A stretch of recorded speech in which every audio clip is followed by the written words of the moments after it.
स्मितो हि वक्रोऽपि चन्द्रः सर्वत्र वन्द्यते। भवानि शङ्करौ वन्दे श्रद्धा विश्वासरूपिणौ याभ्यां विना न पश्यन्ति सिद्धः स्वान्तः स्थमीश्वरः।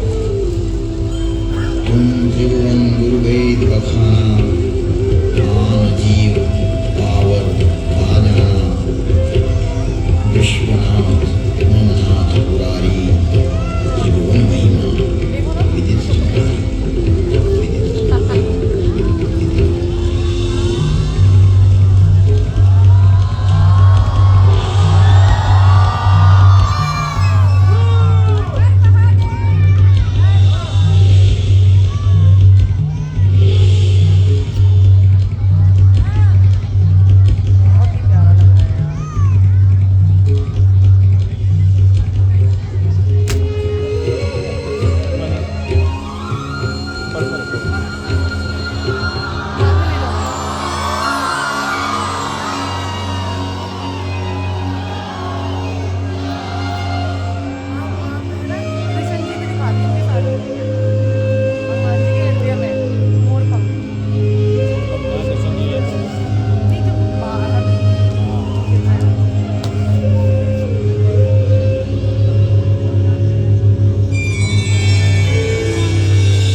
प्रवेश करते ही एक और दर्शन शाश्वत धर्म ने एक सूत्र दिया है, अति सर्वत्रवर्ती, अर्थात आवश्यकता से अधिक कोई भी वस्तु हानिकारक होती है।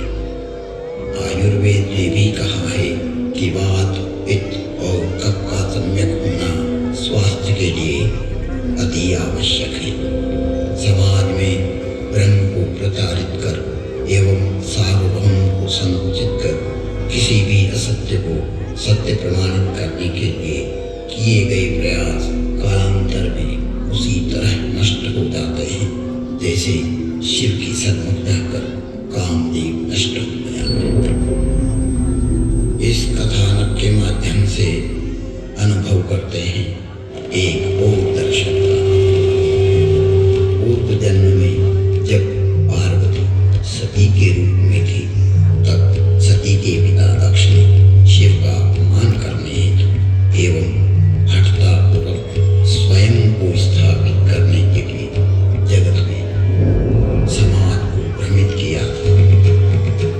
तब अपने पिता के इस कृत्य से सती क्रोधातुर हो गई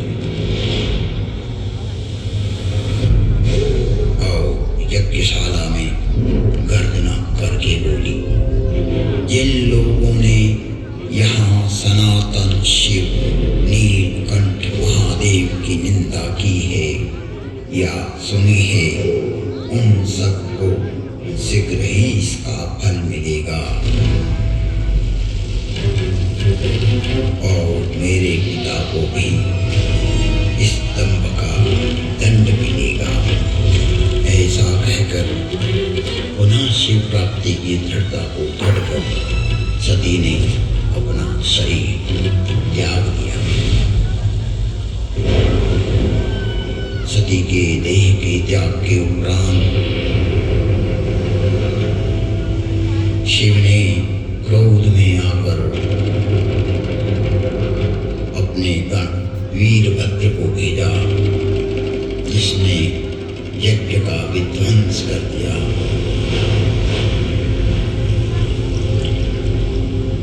और दक्ष की दुर्गति हो गई। जब भी कोई अपने दाम्भिक पंथ की स्थापना बलपूर्वक करने लगता है तो उसकी गति तरह ही हो जाती है, जिसे मानव शरीर होते हुए भी बकरे के सिर के साथ यातना भोगते हुए जीवन जीना पड़ा। उधर हिमालय जैसी स्थिर नदी के यहाँ समृद्धि रूपी पार्वती ने जन्म लिया। उसी समय तारकासुर नामक असुर रूपी अधर पृथ्वी पर व्याप्त हुआ। वो बलपूर्वक सत्य को मिटाकर असत्य की धारणा को स्थापित करने लगा। तब सभी देवगण सृष्टि सर्जक ब्रह्मा के पास जाकर जगत में व्याप्त हो रहे अधर्म का वर्णन करने लगे। तब ब्रह्मा ने उपाय बताया कि मूल शाश्वत धर्म का अंश ही इस अधर्म का नाश कर सकता है, किंतु मूल धर्मवाहक जगत तो अर्थाधीन होकर कांचन और कामिनी में डूबा हुआ है। धर्म और मोक्ष का ज्ञान लुप्त प्राय हो गया है। अभिप्राय यह है कि जब सनातनी समाज सोया रहेगा तो असत्य की प्रबलता छा ही जाती है, फिर पाखंडी पंथ में सत्य लगने लगता है। जैसे जैसे पीढ़ियां बदलती जाती है, सत्य पर पाखंडी पंथ का आवरण छा जाता है। जब कामदेव ने स्वयं यह दायित्व लिया कि भी पुनः सत्य की स्थापना करूंगा, और मैं इस जीव में पड़े शिव को जागरूक करूंगा, भले ही इसका परिणाम कुछ भी हो। मूल धर्म को जागरूक करना मेरा परम कर्तव्य है। कामदेव ने अपने प्रभाव का विस्तार किया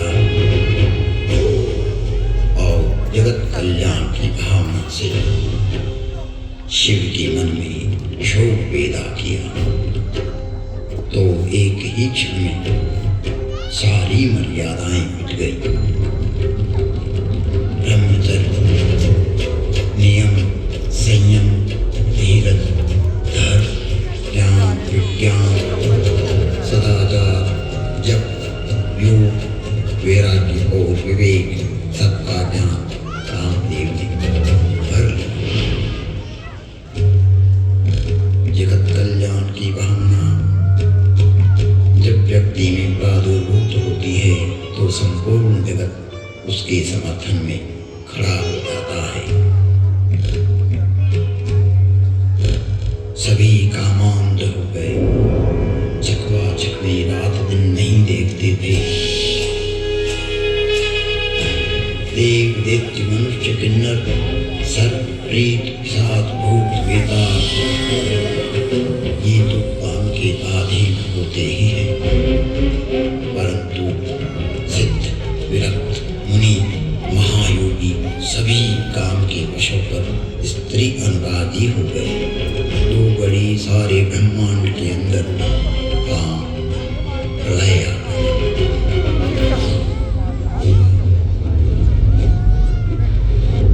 अर्थात जब एक पुरुषार्थी ने धरती पर व्याप्त दाम्भिक वृत्तियों और झूठ को परास्त करने का संकल्प किया तो सारा जगत उसके सहयोग के लिए आतुर हो उठा तथा उसका अनुसरण करने लगा।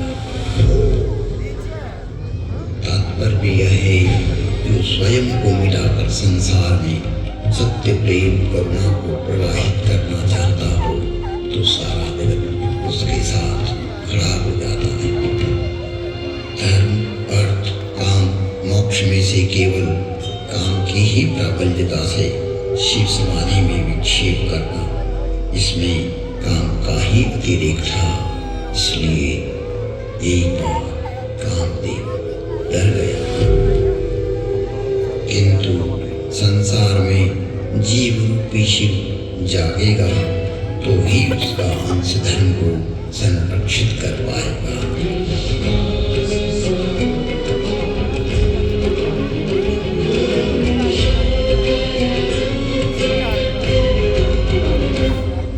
इसलिए कर्मशील ने प्रयास नहीं छोड़ा। चर अचर जीव में कर्कट पुरुषार्थ फिर से जागने लगा। जगत को आनंद अनुभव होने लगा। सरोवरों में कमल खिलने लगे, भंवरे गुंजार करने लगे। कीर और कोकिल प्रेम प्रेरक वाणी बोलने लगे। परागनाद विस्तृत होने लगा। जगत तालबद्ध हो नृत्य करने लगा।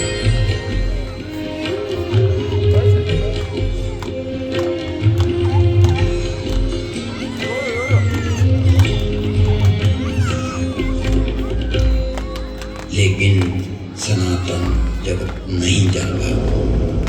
तब काम रूपी पुरुषार्थ ने जगत में व्याप्त शिव रूपी जीव के हृदय में जागृति की अभिलाषा को प्रकट करने के लिए अपने अव्यक्त रूप से वैचारिक पुरुषार्थ को उत्पन्न किया। अपनी चेतना से शिव के हृदय में जागृति का ज्वार उत्पन्न किया।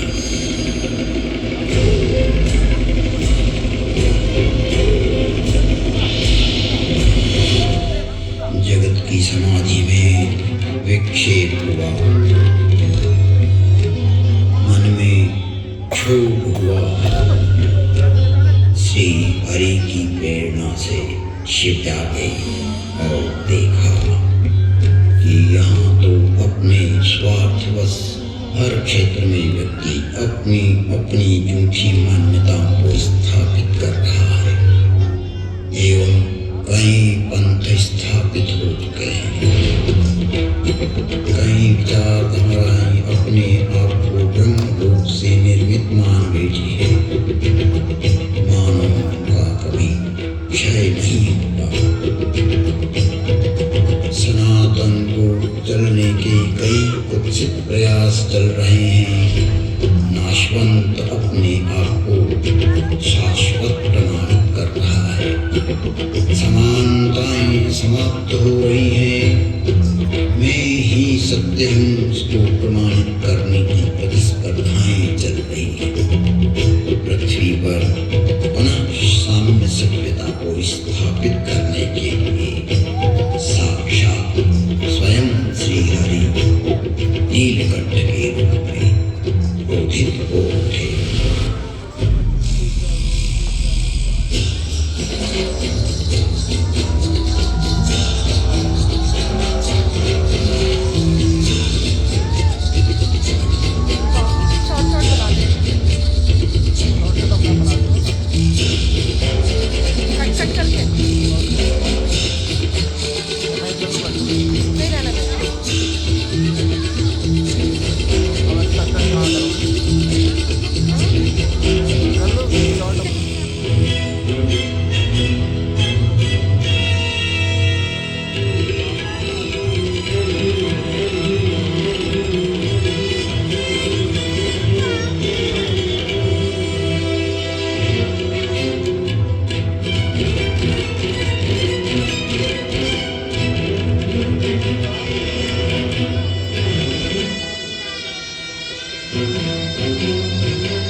कांपने लगी।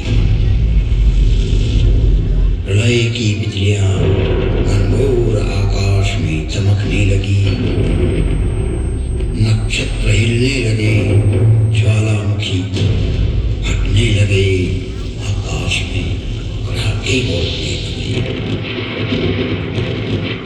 तब शिव रूपी जीव ने तीसरे नेत्र से देखा और देखते ही राजसी सुख भोग करने वाले जलकर भस्म हो गए।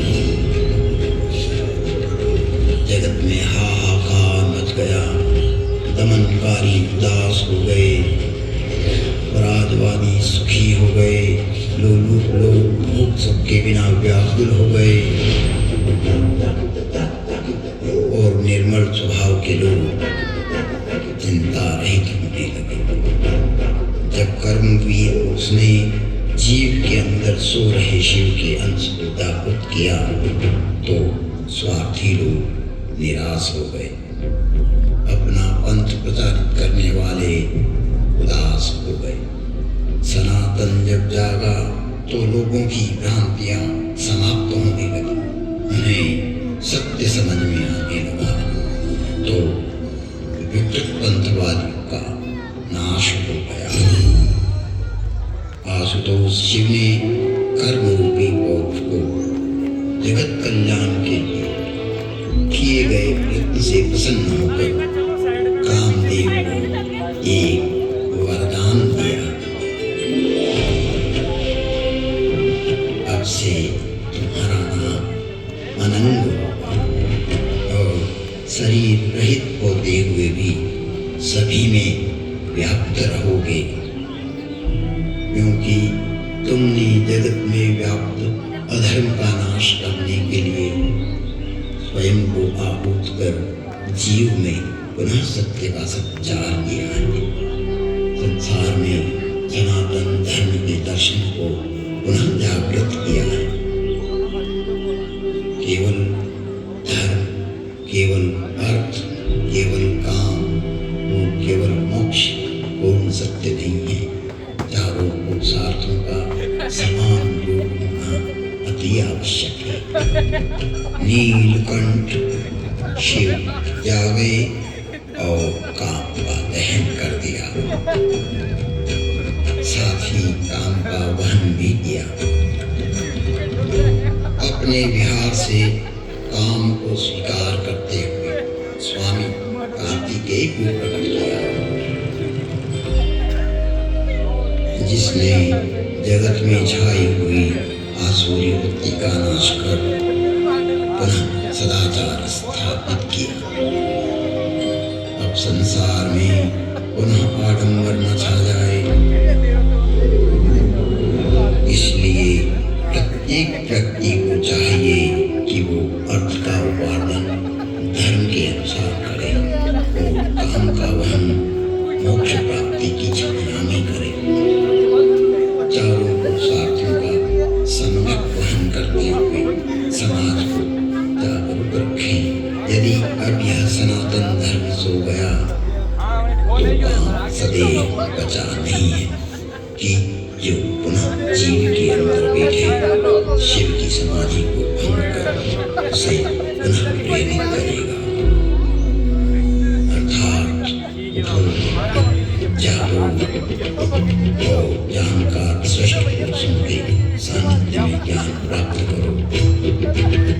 विद्वान मनीषी जनों का कहना है कि ज्ञान प्राप्त का मार्ग उसी तरह दुर्गम है जैसे पीने की हुई छुरे की धार पर चलना। अब आप जाग ही गए हैं तो कभी निश्चिंत होकर मत सोना। जब तक सृष्टि है तब तक अपने सनातन को हस्तांतरित करते रहना। तुम त्रिभुवन गुरुवेद बखाना, आन जीव पावर का जाना। विश्वनाथ मनाथ पुराण त्रिभुवन महिमा।